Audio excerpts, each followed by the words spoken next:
और अगर detail video चाहिए तो इसके अंदर आपका लिंक भी है डिस्क्रिप्शन के अंदर, ठीक है। तो डिटेल वीडियो भी जरूर देखिएगा। और अगर आप चाहते हैं कि ऐसी वन शॉट में आपको बना के देते रहूँ तो उसके लिए चैनल को सब्सक्राइब कीजिएगा, वीडियो को ज़्यादा से ज़्यादा शेयर कीजिएगा और लाइक कीजिएगा। हेलो एवरीवन, तो ये वीडियो होने वाली है आप सभी के लिए बहुत ही इंपॉर्टेंट, क्योंकि आप इसके अंदर सीखने वाले हैं अकाउंटेंसी चैप्टर नंबर 1, जो कि होगा क्लास 11th के लिए one shot with in a minutes. Okay, 5 minutes के अंदर 10 मिनट्स के अंदर हम इसको पूरे चैप्टर को कंप्लीट कर देंगे। तो अपनी कुर्सी की पेटियां बांध लीजिए और चलिए। तो सबसे पहले इसके अंदर इंट्रोडक्शन ऑफ अकाउंटिंग के अंदर सबसे पहले हमको देखना है अकाउंटिंग का मीनिंग, कि भाई मीनिंग क्या होता है, अकाउंटिंग क्या होती है। तो अकाउंटिंग कुछ नहीं है, का मीनिंग। तो अकाउंटिंग क्या है? It is a systematic process of identifying, measuring, recording, classifying, summarizing and हम उसके बाद में इंटरप्रेट करते हैं इसके रिजल्ट्स को और एनालाइज करके उसको कम्युनिकेट करते हैं उसके यूजर्स तक। तो यही सारा प्रोसेस जो है हमारा, उसको हम बोलते हैं अकाउंटिंग। अब अकाउंटिंग जो है हमारा ये प्रोसेस है। उसके बाद में हमने अकाउंटिंग को जो यूज़र्स के पास पहुँचाया है वो कौन कौन से यूज़र्स हैं? 2 तरीके के यूज़र्स हैं हमारे पास। पहला इंटरनल यूज़र्स, जो कि हमारे पास हमारे के ओनर्स हो गए, ऑफिस के अंदर जितने भी काम करते हैं, मैनेजमेंट हो गए, एम्प्लॉयज़ हो गए, वर्कर्स हो गए, वो इंटरनल यूज़र्स। और सेकंड होते हैं हमारे एक्सटर्नल यूज़र्स, जिसके अंदर कि हमारे पास बैंक, फाइनेंशियल इंस्टीट्यूशंस, क्रेडिटर्स, हमारी गवर्नमेंट, ये सब कुछ आता है। और फिर हम आगे चलते हैं। आगे हमारे पास आता है इसके अंदर वाई अकाउंटिंग, कि हमको अकाउंटिंग की ज़रूरत क्यों है, कि फंक्शंस ऑफ अकाउंटिंग बोलिए, चाहे फिर कुछ इसको हम बोल देंगे कि हमको अकाउंटिंग की ज़रूरत है। तो फंक्शंस ऑफ अकाउंटिंग के अंदर हम देखते हैं इसके अंदर क्या है कि maintaining a systematic record, preparing financial statements, legal requirements, communicating to its users और हेल्प्स इन मैनेजमेंट। ऑब्वियस सी बात है, हमको मेंटेन करने के लिए अपने सिस्टमैटिक रिकॉर्ड को अकाउंटिंग की ज़रूरत पड़ती है और लीगल रिक्वायरमेंट्स को पूरी करने के लिए अकाउंटिंग की ज़रूरत पड़ती है। साथ ही साथ कम्युनिकेशन, जो कि हमको यूजर्स के पास अपनी इन्फॉर्मेशन पहुंचानी है, उसके लिए हमको अकाउंटिंग की ज़रूरत पड़ती है। अब आते हैं अपने नेक्स्ट टॉपिक पे, जो कि हमारा एडवांटेजेस और लिमिटेशंस ऑफ अकाउंटिंग। तो एडवांटेज सबसे पहले हम देख लेते हैं। जैसे कि हर सिक्के के 2 पहलू होते हैं, वैसे अकाउंटिंग के भी 2 पहलू हैं, एक एडवांटेज और एक डिसएडवांटेज। तो एडवांटेजेस देखते हैं। एडवांटेजेस ऑफ अकाउंटिंग, जिसके अंदर की ये हमको क्या करती है, प्रोवाइड करती है फाइनेंशियल इन्फॉर्मेशन। किसकी फाइनेंशियल इन्फॉर्मेशन?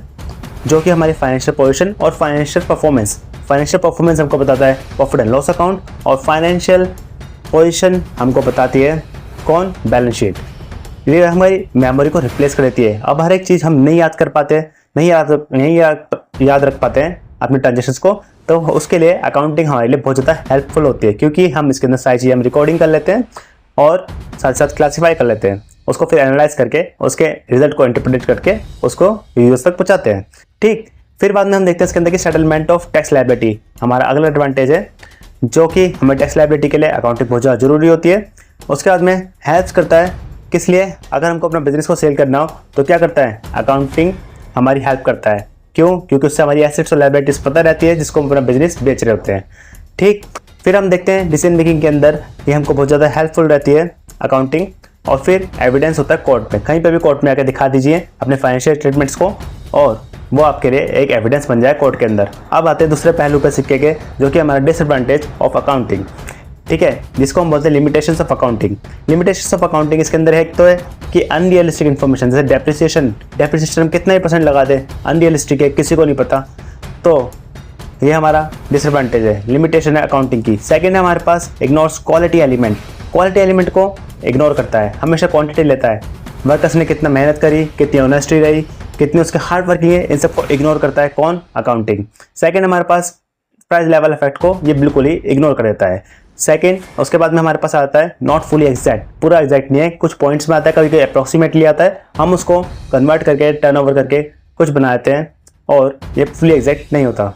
तो जो नेक्स्ट डिसएडवांटेज है वो है हमारे पास अकाउंटिंग में leads to window dressing. Window dressing मतलब कि विंडो को हमने ढक दिया है, विंडो को ड्रेस कर दिया है, उसके ऊपर पर्दा लगा दिया है, ठीक है, लेकिन विंडो वही की वही है। इसका मतलब अकाउंटिंग में भी हम ऐसा कुछ करते हैं, अपनी अकाउंटिंग इन्फॉर्मेशन को मैनिपुलेट करते हैं, ठीक है, प्रॉफिट के बदले लॉस, लॉस के बदले प्रॉफिट, ऐसा हम कर सकते हैं, ऐसा करते हैं, तो ये होता है हमारा डिसएडवांटेज। ठीक, इसके बाद में हमारे पास ये branches of accounting. Branches of accounting हमारे पास 3 इसके अंदर है हमारे पास, जो कि हमारे पास फर्स्ट है फाइनेंशियल अकाउंटिंग, सेकंड है cost accounting and third one is are management accounting.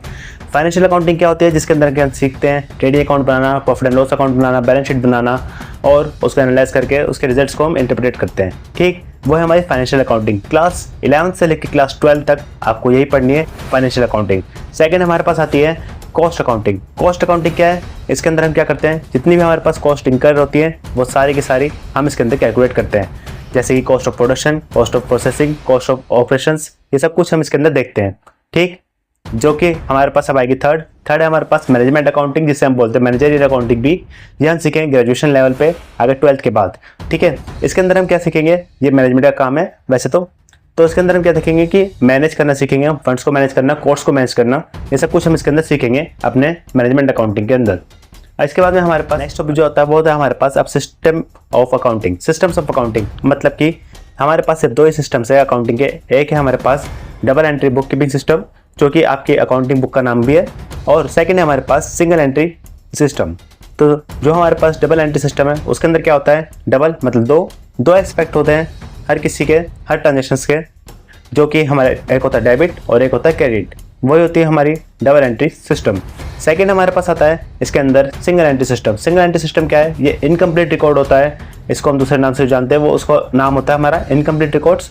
और इसके अंदर बेसिकली हम सिंगल एंट्री करते हैं, सिर्फ रिकॉर्डिंग करते हैं। ठीक है, इसके अंदर ना डेबिट होता है और इसके अंदर ना क्रेडिट होता है। और फिर हमारा इसके अंदर एक और टॉपिक है जो छोटा सा है, जो कि हमारा है अकाउंटेंसी, बुक कीपिंग और अकाउंटिंग के बीच में डिफरेंस। अकाउंटेंसी क्या होता है, अकाउंटेंसी हमारी नॉलेज है जो कि हम सीख रहे हैं किसको करने की, अकाउंटिंग करने की। स्किल जो हम सीख रहे हैं वो हम किसके अंदर सीख रहे हैं, वो है हमारे अकाउंटेंसी। हमारे सब्जेक्ट का नाम भी क्या है, अकाउंटेंसी। ठीक, और अकाउंटेंसी के अंदर आती है हमारी अकाउंटिंग। अकाउंटिंग में क्या करते हैं हम, अकाउंटिंग के अंदर classifying, summarising and analysing and interpreting the result to its users. ठीक, लेकिन जो बुक कीपिंग होती है, बुक कीपिंग के अंदर सिर्फ हम क्या करते हैं, उसके अंदर हम रिकॉर्डिंग करते हैं और ज़्यादा से ज़्यादा क्लासीफाई कर देते हैं। ठीक है, बस यहाँ पर हमारा ये तीनों खत्म हो जाता है। अब जो लास्ट टॉपिक है हमारा वो है बस qualitative characteristics of accounting information, जिसके अंदर की हमको बताने की क्या क्वालिटी होनी चाहिए किसी अकाउंटिंग इन्फॉर्मेशन के बारे में। ठीक है, अकाउंटिंग इन्फॉर्मेशन हमारे लिए रिलायबल होनी चाहिए, रिलेबिलिटी। सेकंड हमारे पास होनी चाहिए वो रिलीवेंस होनी चाहिए। थर्ड हमारे पास अंडरस्टैंडेबिलिटी होनी चाहिए। फोर्थ कंपेरेबल होनी चाहिए। ठीक है, तो रिलायबल होनी चाहिए, सबसे पहले हमारे पास रिलायबल है मतलब कि ट्रस्टवर्थी होनी चाहिए, फेयर होनी चाहिए और बायस फ्री होनी चाहिए। ठीक, रिलीवेंस होनी चाहिए, रिलीवेंट होनी चाहिए। ऐसा ना हो कि मेरे को सेल्स की इन्फॉर्मेशन चाहिए और आप मेरे को प्रोवाइड कर रहे हो मार्केटिंग इन्फॉर्मेशन। रिलीवेंट होनी चाहिए, जिस समय पे मेरे को वो इन्फॉर्मेशन चाहिए मेरे को उसी समय मिलनी चाहिए। ठीक, उसी तरीके से हमारे पास थर्ड चीज़ जो आती है हमारे पास आती है अंडरस्टैंडेबल। अंडरस्टैंडेबल मतलब क्या है कि अकाउंटिंग इन्फॉर्मेशन इस तरीके से होनी चाहिए कि वो आसानी से यूजर्स उसको अंडरस्टैंड कर सके। ऐसा ना हो कि हम इंग्लिश पढ़ने वाले हैं और अकाउंटिंग इन्फॉर्मेशन आप हमको दे रहे हो चाइनीज़ में लिख के, वो अंडरस्टैंडेबल नहीं होगी। तो अंडरस्टैंडेबल होनी चाहिए यूजर्स के लिए, अगर इंग्लिश वाले तो इंग्लिश के इन्फॉर्मेशन होनी चाहिए। ठीक, उसके बाद में हमारे पास आता है जो कि कंपैरेबिलिटी। कंपैरेबिलिटी के अंदर भी हमने इंट्राफर्म और इंटरफर्म सीखा था। इंटरफर्म के अंदर क्या होता है कि जब हम अपनी कंपनी के किसी भी डाटा को अपनी ही कंपनी के डाटा से कंपैरिजन करते हैं, जैसे कि लास्ट ईयर मेरी सेल हुई 2 लाख की और उससे पहले मेरी सेल हुई 3 लाख की, तो मैं अपनी कंपनी से कंपेयर कर रहा हूँ कि 3 लाख से मेरी 2 लाख पे सेल्स हुई है, तो उसको बोलते हैं हम इंट्राफर्म कंपैरिजन। सेकंड हमारे पास जो होता है वो होता है इंटरफर्म कंपैरिजन, जब हम अपनी कंपनी का और किसी कंपनी के साथ कंपैरिजन करते हैं। जैसे कि मेरी 3 करोड़ की सेल्स हुई और किसी और कंपनी की, मान लेते हैं जी लिमिटेड की, उसकी कंपनी की सेल्स हुई 10 करोड़ रुपए। जब हमने कंपैरिजन करा तो वो हमारा हो गया इंटरफर्म कंपैरिजन। ठीक है, इसके अंदर क्या है कि प्रोडक्ट हमारी होना चाहिए। ठीक, यहाँ पर हमारा चैप्टर डी एंड होता है इंट्रोडक्शन ऑफ अकाउंटिंग का। आई होप आप सभी को समझ में आया होगा और ये 1 शॉट था, विद इन 5 और 10 मिनट्स में पूरा कंप्लीट हो गया। अच्छी लगी वीडियो और अगर डिटेल वीडियो चाहिए तो इसके अंदर आपका लिंक भी है डिस्क्रिप्शन के अंदर। ठीक है, तो डिटेल वीडियो भी जरूर देखिएगा।